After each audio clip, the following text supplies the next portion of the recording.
Welcome back to Turpentine VC, a podcast where we discuss the art and science of building successful venture firms, VC to VC. For today's episode, we have Somesh Dash.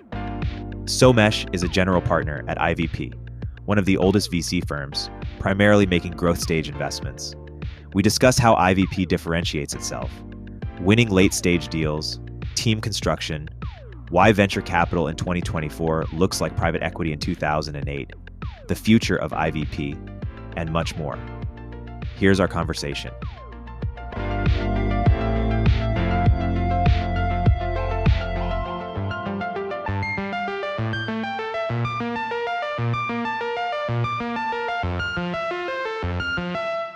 How's it going? Erik, hey man, good to see you.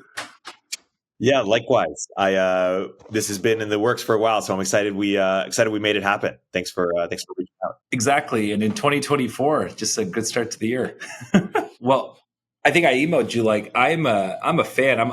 There's a few I haven't heard yet, but I thought Alfred's was awesome. Ben's was amazing, and what's kind of interesting is I'm on boards with these people. Many of them are mentors, friends, and like I'm learning things about them and their firms that are so helpful. Part of the benefit of not being in like the heat of the Series A competition is that we really are kind of complementary to like a lot of these firms. And I've actually I have my own Google Doc, which I write like superpowers of the best. And typically there are people who are leading these firms. And I was with Hemant Taneja, who you had on as well.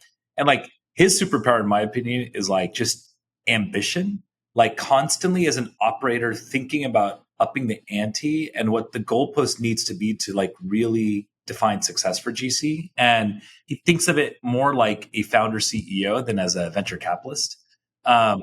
With Ben's, it's clarity of communication, like his ability to convey things in a way that are so memorable and indelible. And so like, it's just been really, I commend you because the nice thing about your podcast is that most of us, when we go on podcasts, are talking about technology in our companies. This is one of the few that actually talks about our firms themselves. And we can even start here. Like, I really wish when I'd started in venture, like you existed then, because it was so hard for me to figure out what the heck this is for a while. Yeah, no, I appreciate that. So help me understand IVP. You're the first growth stage firm that we've had. We've had early stage firms, and then we've had multi-stage firms, right? Sequoia, Founders Fund, A16Z, others that you just mentioned. And how does IVP kind of situate itself in the ecosystem? You guys have obviously had tremendous success the past couple decades. Talk about your firm and how it sort of perceives itself in the ecosystem and how it competes with these multi-stage behemoths like the ones I mentioned. Yeah, well, first of all, great to be on here, Erik. This is awesome. I'm a huge fan of your podcast series, and many of the people I work with and admire have been on here as guests. So I really wish when I had started in venture close to 19 years ago, something like this had existed, because it really helps in many ways demystify and provide clarity about the venture capital industry and about some of these amazing franchises. We call the firm IVP, but the original name, it was Institutional Venture Partners. And our amazing founder, Reed Dennis, his vision actually still matters today, 44 years later. So the institutional, our LPs are institutions, foundations, endowments, pension funds, large family offices from the United States and outside the United States as well. Venture is for venture capital. So you mentioned kind of growth, but really we are a venture capital firm. A lot of our orientation is to partner with these entrepreneurs and actually be on boards, really help them in the scaling process, be there for the good times, but also help navigate through the really tough ones. And the last is partnership, both partnership with the founders and our limited partners, but also we are a partnership. And I think that is a model that was pretty much the prevailing model in the early days of venture capital. But as our industry matures, there are different types of models being experimented with now in venture. We really believe in this idea of a tight, small partnership. And we really believe in equality. There's kind of an orientation when you come on a Monday where there's not one person that sort of carries the day. It's an equal partnership where each general partner has an equal say and equal vote. And I think that really matters. When I joined the firm, I joined as an associate. And I remember when about a decade ago, when I became a general partner, um, many of the people, it was kind of a surreal, emotional day, right? When you walk in, and many of the people around there were the people who hired me when I was 24 years old. And just to put, the concept into practice, they said, hey, we have, an LP advisory committee with our largest LPs, and we rotated, and you're going to chair it. Oh, and also, like, we're going to have, our next Monday partner meeting chaired by you, and you're going to basically like run the partner meeting. And I'm like, wait, now already? They're like, yeah, now already. So I think that's the kind of conception of IVP in terms of what we focus on and how we think about the ecosystem. Our orientation is really around the venture scaling process. So 80% of kind of what we spend time on is the Series B and the Series C stage companies. I wouldn't get too caught up in the letters. It's really when companies are hitting that inflection point of product market fit and growth, when early teams are getting together and thinking about the journey ahead. That's really when we get excited to be part of the journey. We're typically not the first institutional capital in, but many times we are the second or third major investor join the cap table. The model we jokingly call Switzerland. We love all our friends in the venture business equally. We have no favorites. We work with many of the people that have been on your podcast and their firms over the last few decades, even as those firms have changed. And in terms of differentiation with multi-stage firms, the contrarian view in many ways at IVP is their innovation is really hard. And there's a lot of capital, a lot of energy, a lot of media attention on the 0 to 1 innovation process. But scaling has its own set of challenges. And scaling is, in some ways, even harder than it's ever been. Getting from a product to an actual business, getting from a business to an actual company, getting from a company to actually an entity that's publicly traded. These are not trivial transitions. And actually having the dedicated focus on that for the last 24 years and a team that solely focuses on that, I think is a nice complement to the amazing multi-stage firms that usually precede us on the cap table. And it also, many of the crossover funds, they're also partners of ours. They typically follow us and work closely with us when businesses are at that pre-IPO stage. That's the stage that we don't really focus as much on in terms of our first investment. We absolutely follow on in those rounds, but those are typically rounds led by the large crossover investors. Yeah. And you guys are staying in your lane, stayed in your lane, it seems. Why are you not either a crossover investor or a multi-stage firm, given your success? Well, so, semantics matter. And so actually, IVP, we do have the ability to invest in the public markets. We've actually had that since IVP 1 in 1980. One of our first ever investments in 1980 was Seagate. And the story that Reed Dennis, our founder, told us many times is when Seagate went public, it was at an inflection point in the capital markets. I believe it was somewhere around 1983, 84. There was a slowdown in sort of tech issuances. And actually, IVP decided, hey, we really believe in this company.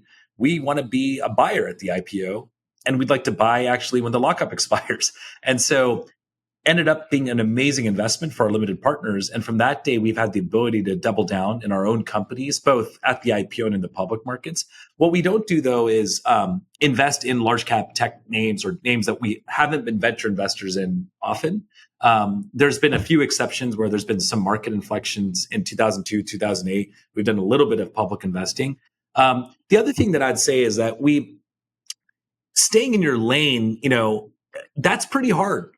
Meaning there's a lot of discipline that is required to be a good venture capitalist. We are on our 17th fund.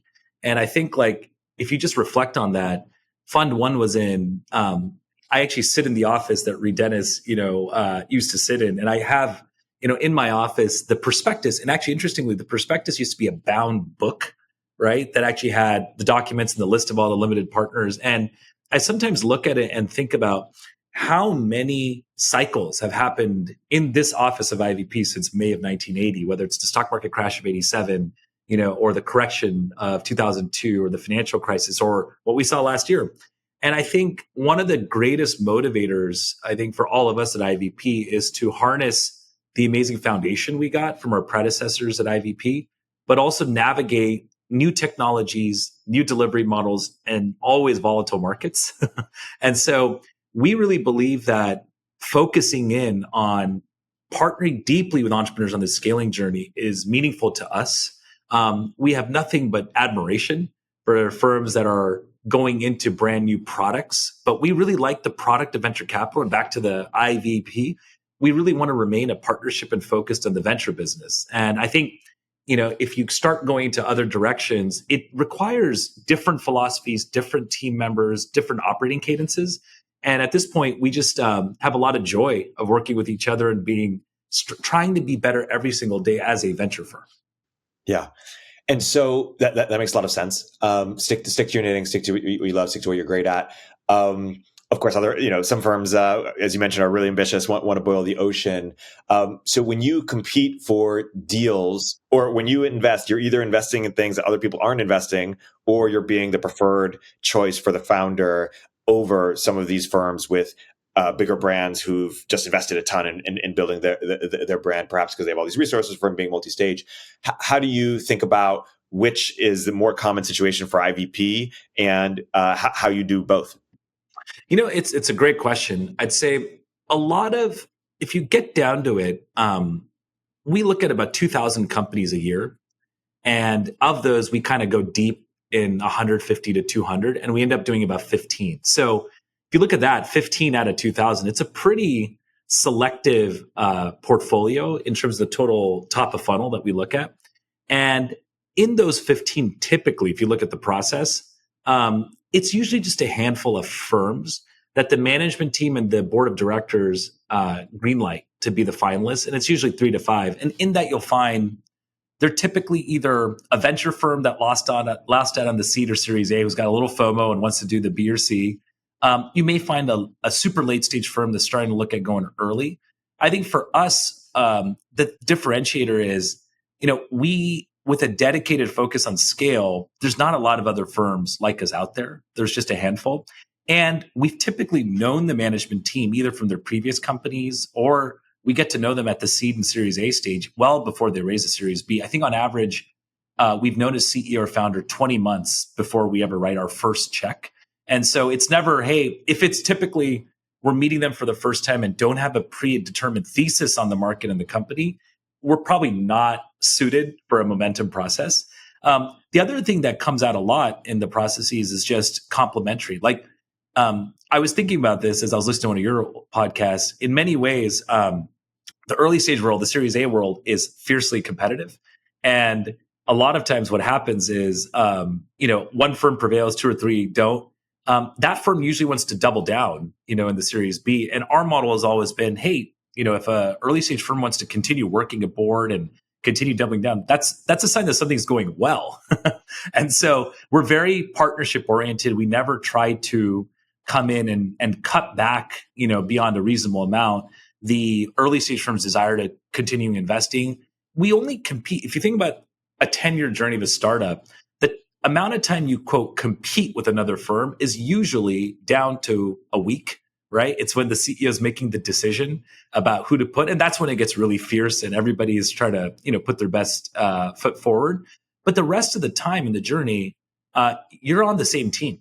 I mean, I've seen CEO transitions, market inflections, strategic outcomes all occur. And many of the times you're on the same call, the same boardroom with people that perhaps the media views as like the ultimate competitors. We're actually very close collaborators with many of them. And so I think knowing that helps just make sure that things don't get too out of hand on the competition. The other thing is, many times if we aren't selecting the B and we stay in touch with the management, we can lead the Series C. So there's those situations that have happened as well. But, in our business, the growth business, the power law absolutely exists. In 2009, we had a similar inflection in the financial crisis as 2023. And I remember the venture market was kind of really quiet, just like it was in the second half of 2022, in the early part of 2009. And into our office, comes a company we had been tracking from when they launched at South by Southwest, Twitter. And it was really just remarkable what, Ev and Biz and Jack were building. And we just got really excited about the upside potential. But, as a growth investor, we put kind of our linear hat on and said, hey, if this works, we might be able to make a 5X, maybe a 10X. That single investment done in February 2009 returned that entire fund for IVP. and we had about 30 other investments in that fund.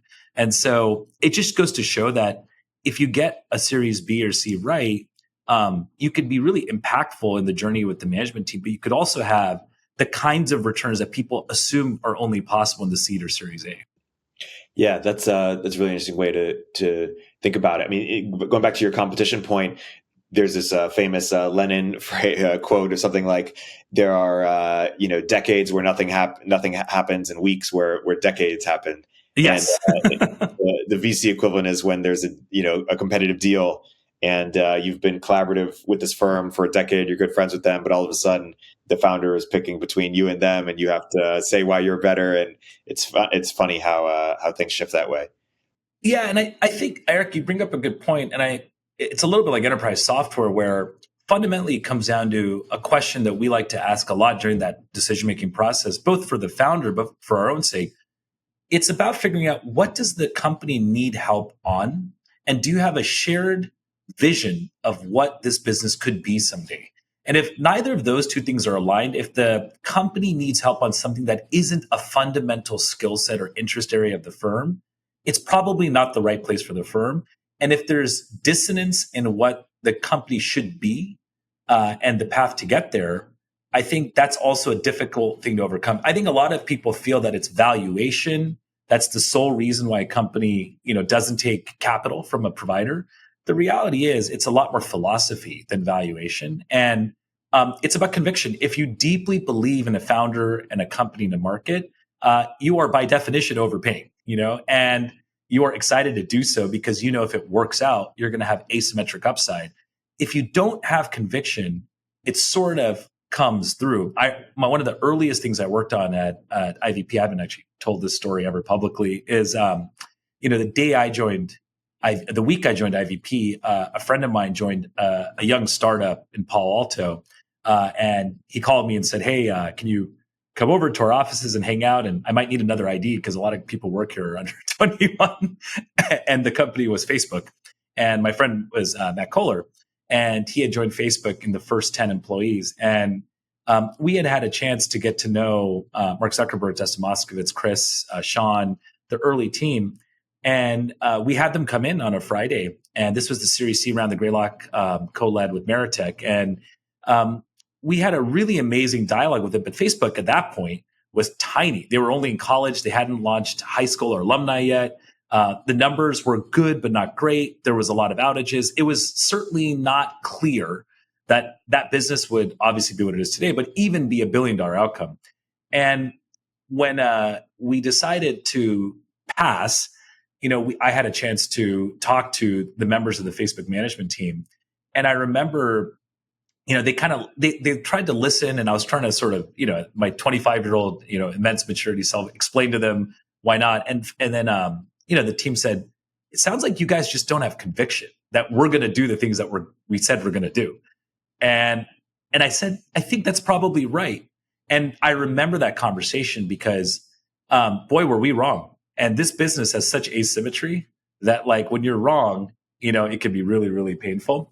And so I think for me, the gut check I take before I ever make an investment is, what's my level of conviction? At IVP, we go around the room, and it's not Shark Tank. We just say, "Hey, how do you feel about it? If you're going to step in and lead this, what's your level of excitement and conviction?" And the entire diligence process and partnership Monday meeting debate process is really around testing the conviction level of the partnership. Have you considered over time changing this process? Have there been times where you thought you might want to have a different approach? You looked at another firm and said, "Hey, maybe that makes sense," or how has it evolved over time? Yeah, I mean, we're always thinking about different approaches, meaning we're analyzing the market. We want to be aware because, first of all, for our portfolio companies, it's really important to know the ecosystem. Silicon Valley fundamentally, Erik, is an ecosystem. And I think it's important, if you're an active board member and partner to companies, to be able to walk founders through the different options they have in terms of service providers, capital providers, team members. So we've certainly looked at models that have kind of gone deep into recruiting, for example. There's firms that have done, like Mark and Ben have done an amazing job on the talent side. I think for us, what we've realized at the stage we're focused on we really want to focus on executive recruiting. So we did lean in and sort of built out a talent team. We brought in people from the outside, operators who work at companies like Google and Robinhood to kind of spearhead talent for our companies and for ourselves. We've looked at models that involve being international. One of the things we recently announced, actually about 6 months ago, is the launch of a European office. Now, why is that? We've actually been doing European investing for 2 decades and have had European exits, including TransferWise and MySQL, and then we've had a lot of companies that have hit the scale there. So we really believe, our LPs are owed basically a strong thesis about why we do something, and we're very data driven as a firm. And so when we saw, returns that were quite strong in Europe and exits and liquidity, we felt, hey, we got to be closer to that ecosystem, closer to that market. But we didn't just kind of put a "we're open" sign and find a WeWork in London. We actually took 2 individuals who have been with IVP for a long time, Erik, my partner, who's been here since 2011, and Alex Lim, who was with us for about 8 years before leaving to join a small early stage firm in the UK, and then actually coming back to us when we decided to launch Europe. And they're the ones who are actually in London. They open an office. Our whole team in London, save one person, are actually transplants from California. So that's sort of the way we look at it. I think the thing that, your question also kind of puts in my mind, though, is that it gives you more conviction when you sometimes look at that stuff to have the real question about who are we? Like, what motivates us? Why do we do what we do? And the joy I think we all get from working with these amazing cohort of founders and debating with each other how we can best help a company, that's a joy that we don't want to lose. We could absolutely, with our track record and our focus, absolutely expand in lots of different directions. But the question we always come back to is, does this help us in the service of those founders that really help define our franchise and our limited partners who've been with us in many cases for decades now? Hey, we'll continue our interview in a moment after a word from our sponsors. The tech world turns to the Brave browser for its unbeatable privacy protections. But did you know that Brave also has a private ad platform? Brave Ads offers first-party targeting, and it's been cookieless since day one, so you can relax while third-party tracking cookies disappear from the web. Today, millions of people turn to ad blockers to avoid being tracked and pestered online. But Brave's new ad model aligns incentives for users and advertisers. Users earn rewards for viewing ads, which they can save, spend, or pass along to their favorite creators. And advertisers score points for respecting user privacy, generating ROI without invasive tracking. So whether it's high-impact announcements on the new tab page or keyword-targeted ads in Brave Search, Brave offers diverse, private, future-proof ad formats for all your business goals. Join the future of advertising at brave.com/ads. Mention MOZ when signing up for a 25% discount on your first campaign. Talk to us about winning the deal in the sense of, I've been mostly in early stage venture and I have a sense for what early stage founders need and how to counter position against other players based on what founders are looking for from a seed firm or Series A. At the later stage, how does it change in terms of what is the founder really looking for, and what are the different value props that sort of firms offer as a result? Yeah, so it's a great question because each founder is a little different, and I think as we have evolved and the industry has evolved, I think it'll continue evolving. Being able to figure out how to be very specific versus generic, I think, is a really important part of the venture pitch. I think talented founders today, when there's so many sources of capital, are no longer swayed by just, we love you. It's got to be more specific than that. The typical things that founders want to align with us on and like to have our help on is scaling the team, like bringing on like a Series A, Erik, as you know, is so much of it is just people that were with you on the journey when the company was conceptualized. And then you start thinking about, oh, wow, we actually have a product, which means we might need to actually hire our first product manager. We are starting to get demand outside the United States, which means we need to hire territory reps, right? And so I think there's a lot of that we love doing. And that's a little bit different than folks that focus on pre-seed, seed, and A. Customers, most of the companies in enterprise we work with, they're sort of experimenting with a lot of startups, with a lot of early evangelists. But back to Jeffrey Moore, who actually once upon a time was an EIR at IVP and wrote Crossing the Chasm actually at IVP. As those companies cross the chasm, there's a whole different set of relationships and tools necessary to sell to enterprises. And so that's a lot of what we focus on, and helping companies, not just get access to those enterprises, but think about how they pitch and how they evolve their strategies to them. That's very much what we find the Series B. If you go a little bit later stage, or you find a second time founder, frankly, a lot of that is strategy, sort of competitive insight. Many founders have come to us and said, hey, we want to make a aggressive play to gain market share. Brian Sharples, who started HomeAway, he wanted to consolidate the market. He bought VRBO, right? And I think there are companies like that we love sort of financing big, bold plays on that are at scale. But I think fundamentally, most founders actually, especially after the pandemic and the correction, they really want people who hear them and are just as motivated with their development as leaders as anything else. So the question I like to ask founders is, what's top of mind for you, the founder, not just the company? And in that, Erik, you'll typically find certain themes. I want to lean in a bit more on product and engineering because that's my background, but I have 7 direct reports. I don't feel like I'm communicating as effective as I could be as the company scales. I feel like my time management is becoming more and more difficult. And while that may sound trivial, as you and I both know, being in this ecosystem, that can be the thing that really makes or breaks a company, is the leadership team and the founders specifically being able to mature up in those processes and have the trust with a firm like ours or other people on the cap table where they can have those open dialogues. One of the companies I'm really proud to be involved in is a company called Lyra Health, and they're in the mental health space. And one of the things that I've discovered is many founders have really struggled through the pandemic and through just the pressures of a startup world with mental health. So one of the things we offer our founders is the ability to get access to help for them, their executive team, their families, through Lyra or other providers. And it's really made a difference. Like, actually, when you're pitching, you might be surprised. I'll give one other small trade secret away.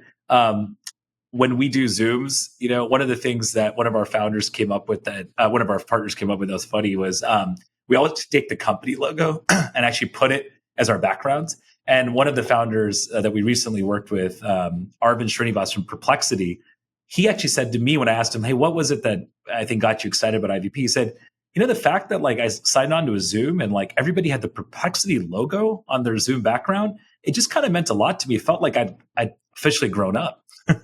That's high praise from a great founder. I'm also lucky to be an investor in Perplexity, although much smaller than yourself.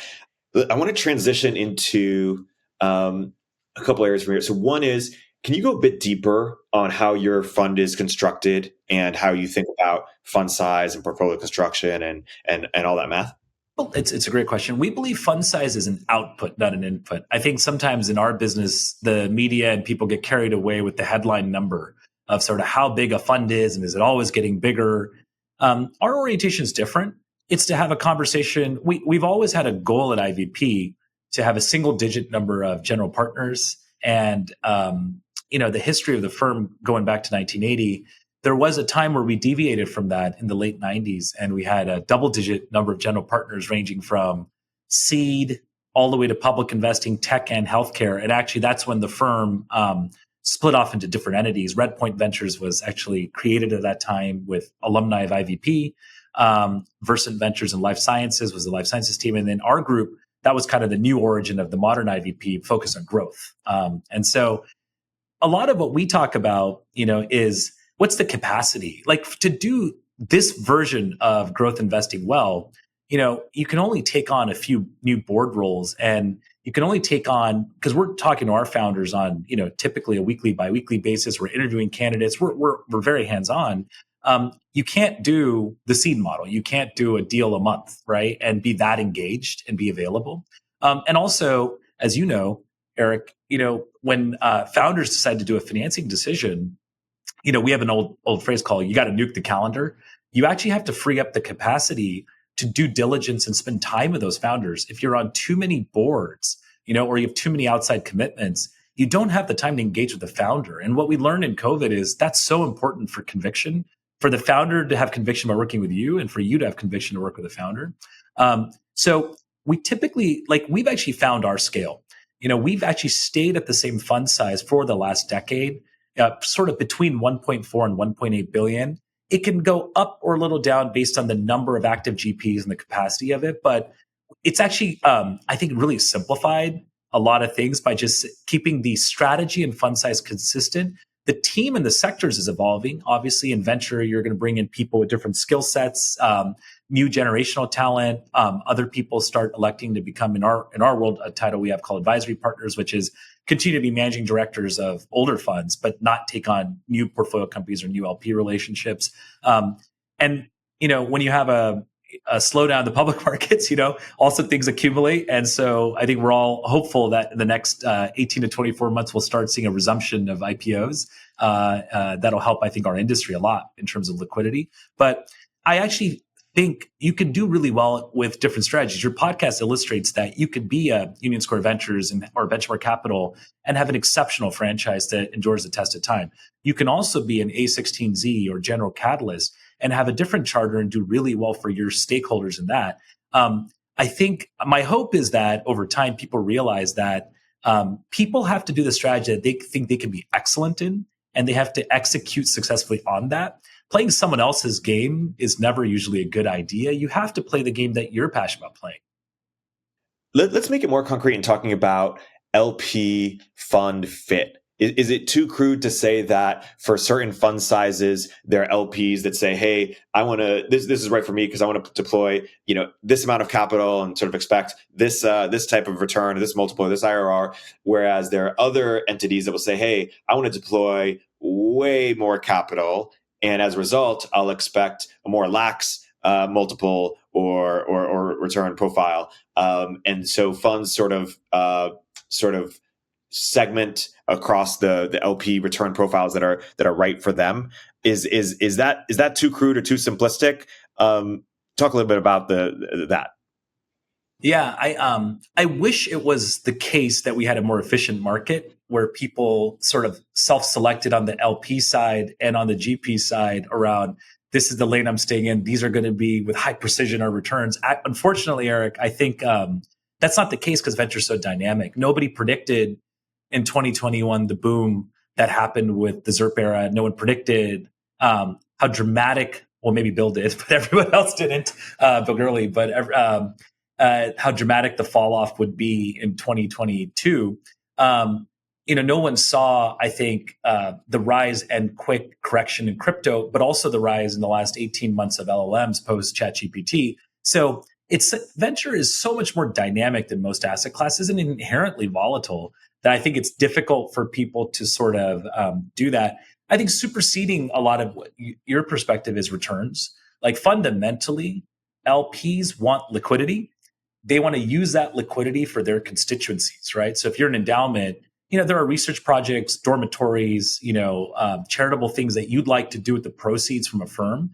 And, whether it's sometimes I always joke, like liquidity is liquidity, whether it's a 1x or a 3x, like at some point you need to begin the DPI chart. So I think there was a lesson learned for a lot of firms that when you have the opportunity, you have to take that liquidity and send it back.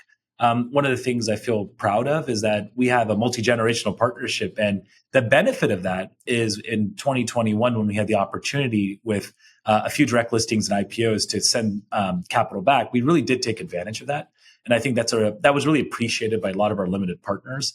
The other thing I would say is, I think back to the early point, a lot of strategies can work, Erik, in venture, right? Like you can actually be a Series A firm and be really coveted. Your point is accurate, though, in that if you're a very large sovereign wealth fund or a very large U.S. state pension fund, the actual allocation you will get in the top venture managers is very small. So just like we have portfolios where there are some things that, we have a small starting position in, there are other things that we have conviction in doubling down on. They also have the portfolio where many of them would love to get a small allocation in one of the best venture managers.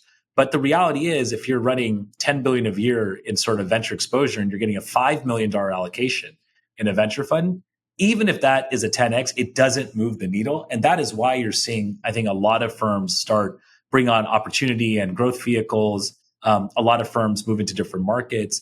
The challenge, though, with doing that is fundamentally at some point when people benchmark you against your peers, you do have to show returns and you have to show relative performance that's better than your peers from the same cohort, the same vintage year.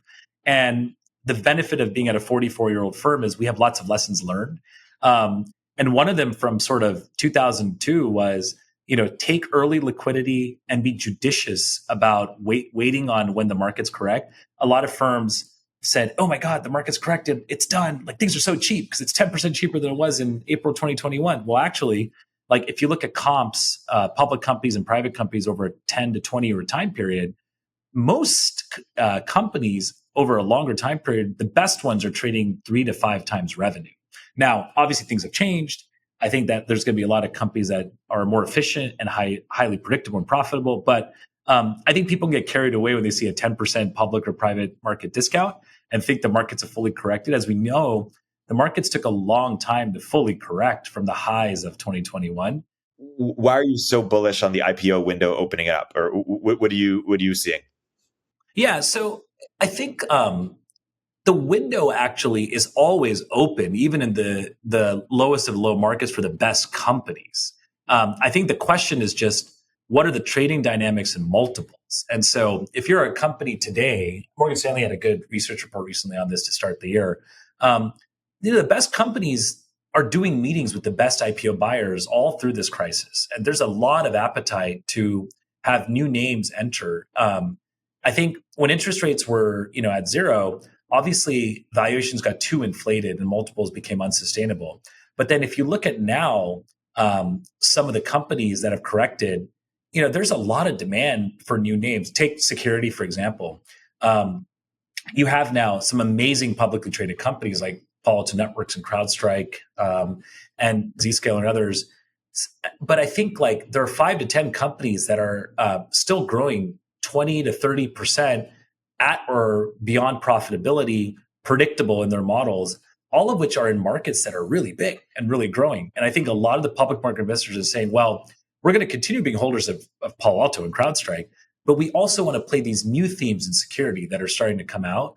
And the only way to do that for them is to actually have new public issuances. So I actually don't see the window at all being completely shut. I actually think companies have used the last 18 months to regroup and actually do a lot of things from, managing through hybrid work, thinking through a little bit about this new world of AI, which is so exciting to a lot of public investors. Today, if you want to imagine you're a public market investor, Erik, and you want to actually trade on AI, you buy Google stock, you short maybe, another stock, right? In a company that you don't believe is going to harness it. So I think the window is, we have companies on file that have been kind of ready to go when the market opens up. I think the bigger structural thing though, that we have to think about is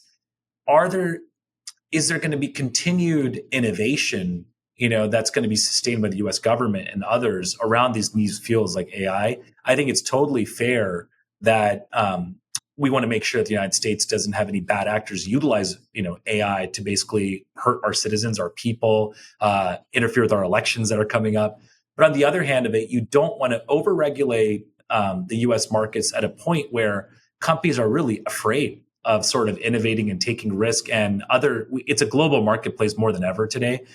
You could be an entrepreneur in Bengaluru, you could be an entrepreneur in, Eastern Europe, and ultimately harness the same customer sets, the digital infrastructure, and build a massive $10 billion plus public company today. I really believe that. So I just hope that, as we're going through a transition in our leadership in the United States in the next 12 to 18 months, we will sort of not forget that innovation is the lifeblood of the American economy. And the venture business, if you think about the most valuable companies on the S&P 500, so many of them started here in Silicon Valley with venture firms that you have on your show, right? And so that's, I think, what's remarkable and different.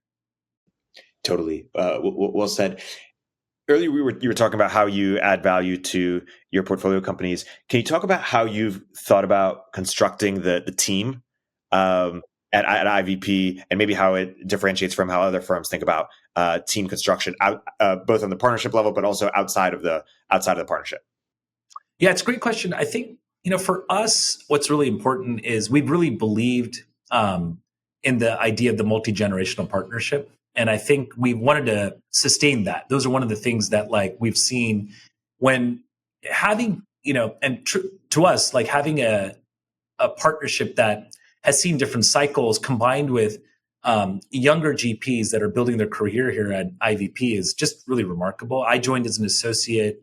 I've been with the firm now for 19 years. Truly, for me, Erik, like the joy of seeing, our next generation compete and win competitive deals, serve on boards, like partner deeply with these, soon to be iconic founders. That's really, really special. It's interesting. What we have found is not to be too prescriptive or academic about people's backgrounds. In the early years, if you look at IVP's history, the early era of venture capital in the 70s and 80s, most of the folks who came into the industry then, when it wasn't really an industry yet, were financiers. Many of them were sort of East Coast trained financiers, had MBAs, had worked for large insurance companies or financial services institution. Like that's kind of the world that venture came from. In the 80s and 90s, it started transitioning to people that were deep engineers because at that time the companies were semiconductor companies or optical networking companies.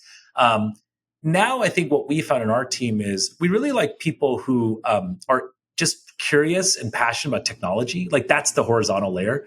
You've got to be a curious person, and you really got to enjoy the dialogue with entrepreneurs. If you're somebody who doesn't enjoy getting that call late at night and dealing with the complexity of the startup journey, it's not going to be a fun job. It's just fundamentally not. I think if you do enjoy the deep partnership and complexity, there's almost no better industry than venture capital. And we think our firm provides a lot of joy in that. The team today, if you look at it, is a combination of people like me who have come into the venture business at a young age and grown up in our firm or firms similar to us. Erik Liao was at TCV for many years before he came here at IVP. Steve Herrick and Dennis Phelps were both at the Internet Capital Group, and came here about 22 years ago and helped pioneer this new model. But then our next generation, it's interesting. Many of them some have come from early stage firms. My partner, Kak Wom, was at Accomplice and Scale, and actually has go-to-market experience, which is so coveted by a lot of Series B and C stage companies. She started her career as in the sales team of Cloudera and Oracle. My partner, Ajay Vashi, was at Dropbox and actually was pioneered the strategic finance team, was CFO there before he came here. And so if you think about the needs of scaling, they fall into a few functional areas. Building a finance team and having strong financial expertise, building a go-to-market team and understanding how to sell the product, thinking about operations, people. Our goal at IVP is to provide some of the best-in-class resources around that. Many of those people work for us full-time. Davey Nichols, who runs people for us, literally ran, he was on the senior people team at Robinhood and Google before that. Blair Shane ran marketing at Stanford Business School in Sequoia. And so we have these people as resources. And so both the GPs and also, to your point, others, that's the operating cadence we're looking for, is deep functional expertise at scale stage companies, not just startups, so they can tell you kind of what's worked and what hasn't. We have also, of course, advisors do that. In the next generation, the thing I would just add is we want to have majors and minors. I think I heard someone use that in one of your shows. The majors, everybody loves technology, but the specialization, not just in broadly AI, but specifically around, for example, like large, horizontal models. We have folks that have worked on some of that when they did research in universities. I do a lot in digital health and health sciences. We have folks that are even more specialized in that than I am. So ultimately, though, I think what's really important, it's less about even focus and background, and it's more about trust with each other. Because of our equal partnership model and our heritage, there isn't any, turf wars. Like for us, the question we always ask is, who is the best person to help this company? And if the entrepreneur feels that, hey, Somesh, you're the best person to help, great. If he feels like Ajay's background is actually more relevant, we're actually quite flexible about who's the board member, who's the point, who services as your interface to the firm. And how about in terms of platform team, in terms of what roles you've chosen to have versus not have, et cetera? Yeah, I think for us, the big areas we've invested in are marketing. The reality is it's important now to tell the story. So to your point, like I think for many years, the growth industry was really not one that had to really build a distinguished brand. I think, it was much more of a referral business when I started. The early stage firms referred the growth firms to the companies. Now 90% of what we do is proactive sourcing. And it's been that case for over a decade now. And in which case you do have to tell the story. Back to your question about differentiation, I have a version of that every week with founders who are thinking about working with us. So part of that is just, it's not about, the portfolio and the dollars you put in and what the returns are. That's good for the LPs. But for the founders, what's more relevant is the value add, the engagement, the partnership, and the specificity with that, with helping similar companies when they're at the same stage is why we have invested heavily in marketing. Talent and recruiting, if you get really deep into it, recruiting actually is more multi-pronged than people think. It's not just, hey, can you help me find a VP of product? It's, hey, do we kick off an executive search and what's the right benchmarking and analysis for compensation? How do we think about basically cash versus equity? When's the right time to bring in RSUs? How do we think about the right parameters with which to set off the search? How do we do back channeling? So to get hiring right in this very competitive market, it actually takes a talent team to really sort of work alongside the management team and company. So we've invested a lot in that. We also are going to continue investing in these other functional areas. We typically start with an individual. We have folks that were former CFOs or CHROs, and then we build a team around them to sort of help around that. I think, but the most important thing to us is at the scale stage, what we really want to focus on is more executive searches and the desire of the management team and the board of directors to move in certain directions. Since we don't do pre-seed, seed, and Series A, what we're not doing is doing ever searches for individual developers or, kind of a PMM or something like that. We occasionally will send folks that come through our network, but that's a harder thing for our model to scale. If, we have 1,000-person company and we're basically running all the searches, that's not our model. Other firms do that, I think, and that's great. But we actually believe when you hit a certain scale, most companies do need to actually figure most of that stuff out, themselves. Yeah, that makes sense. I want to zoom out and get your predictions for the asset class at large. How do you think it's going to change? Is it going to shrink? Is it going to evolve? When do you unpack your thoughts there? I've always felt that venture looks it's always 5 to 10 years behind private equity. So I think if you look at private equity in 2008, it was very similar to where venture is in 2024. At that point in time, a very large private equity firm was $10 billion. And we're talking about 15, 16 years ago. When the financial crisis hit, a lot of private equity firms decided, hey, it's time for us to build a global LP base. So that's when you started seeing KKR and Blackstone and others, I think, really developing their IR functionality, developing new products, and actually going global with brands. And you also saw then, I think, the onset of a few of the companies deciding to go public. You saw that happen in private equity in the last decade. Similarly, I think what we're going to see in the next decade is, and we're already starting to see it, venture firms institutionalizing fundraising. I think this is causing firms to start investing in investor relations and building teams. We no longer, if you look at IVP 1, it was basically insurance companies, early kind of risk-taking pension funds, endowments, and foundations that were all US, local, that were our LPs. Fast forward to today, 30% of our capital base is now outside the United States. And I expect that to stay the same or grow, actually, even if we stay at the same size. So I think that's already a change we're seeing. If you look at a lot of the firms that you have on, a lot of those firms and the managing partners spending a lot of their time on developing LP relationships, not just when they raise a fund, but also in interfacing with them, co-investing with them, getting to know them. I do think we're going to see probably a few firms decide to go public. I guess you can never say never, but I'm quite certain I could say IVP will not be one of them. So I think that'll be an interesting journey and evolution for our industry. I've been thinking about this, Erik, though, with AI. What I'm excited by is I think AI is going to create finally a bit more efficiency to your earlier question on venture capital's core business, which is investing. A lot of the business today is similar to what it was 2 decades ago, which is, you kind of hear of a company, a bunch of companies are showing up in the whole vetting process. The entrepreneur and the venture firm are figuring out, really, are we both in the right place? I think with AI, as companies become more digitized and automated, it becomes much easier to figure out, hey, I'm an entrepreneur. I want to go raise $30 million. Who are the individuals at the firms that are relevant that can solve these problems? You could essentially see a ChatGPT like interface for a lot of entrepreneurs just in the next few years to enable them to triage in the way that today we basically do at the board meeting. Oh yeah, you should talk to him or her. Oh yeah, you should. So I actually am excited about that because I think what it'll mean is more time for all of us to spend with our founders in helping them unlock the aspirations and dreams of their companies, and less time on the inefficient part of the job, which is both LP fundraising sometimes or figuring out how to do, the right parties at bay for fundraising for companies. So you talked about where the industry is going. Where is IVP going? Couple decades, you yourself, where do you see you and IVP going in the future? To be candid, Erik, for me, a lot of people viewed 2021 as this bonanza year for venture capital with the valuations. That was the year I probably enjoyed the least. One was just a personal reason. I think the pandemic just took away the ability to be in person with my partners, to be in person with founders, to travel without fear of health risks. And I think that had really, some people are just, they don't mind that. For me, I really enjoy meeting people in person. And I think that was hard for me.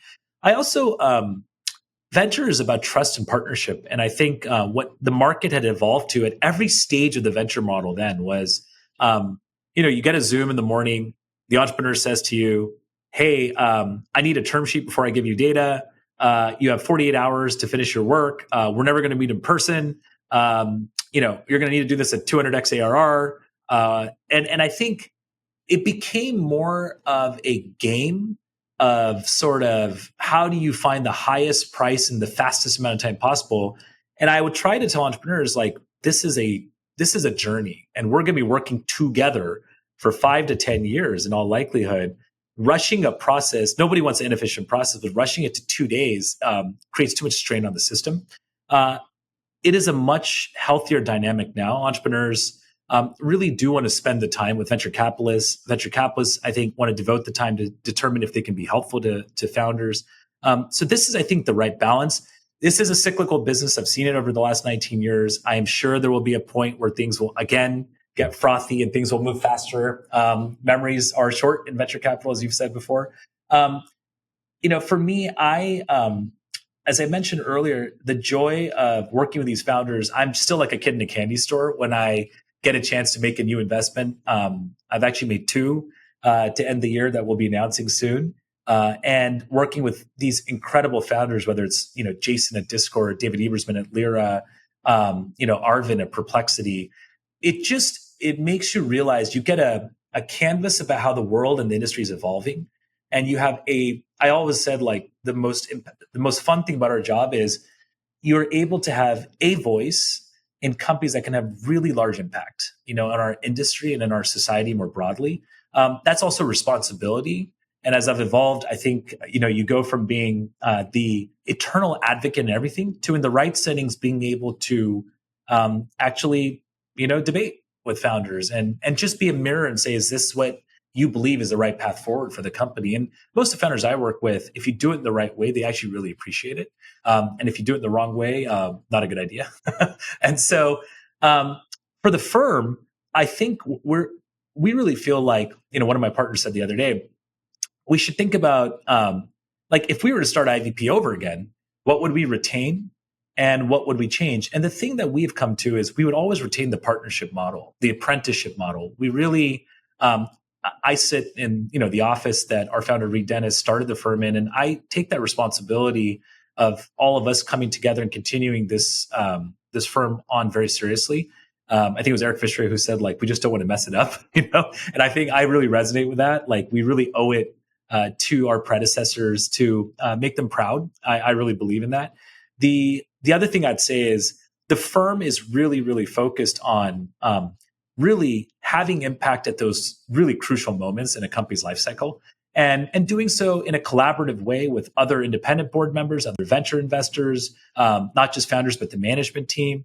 It takes an army, as they say. And so that's what's really exciting.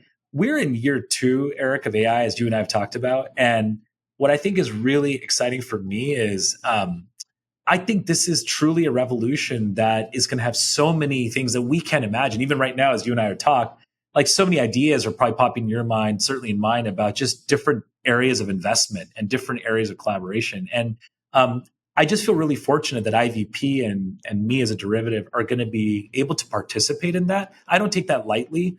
Having a franchise that's endured 4 decades and 17 funds, venture firms, the reality is sometimes strategy is the reason they don't endure, but actually usually it's because people stop getting along and people just don't want to work with each other anymore.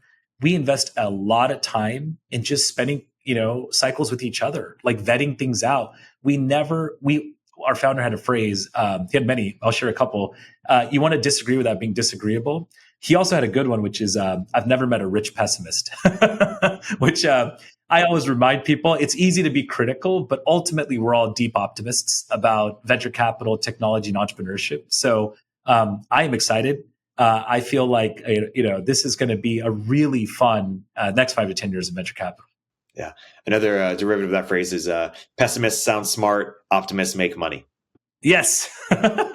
That's a great note to wrap on. Somesh, thank you so much for coming on the podcast, sharing your wisdom and revealing behind the curtains of how you guys operate at IVP. Well, thank you, Eric, for having me. And I look forward to hearing more of your amazing guests and hopefully learning from them as well. Turpentine VC is a podcast from Turpentine, the network behind Moment of Zen and Econ 102. If you liked the episode, please leave a review in the Apple Store or rate us on Spotify.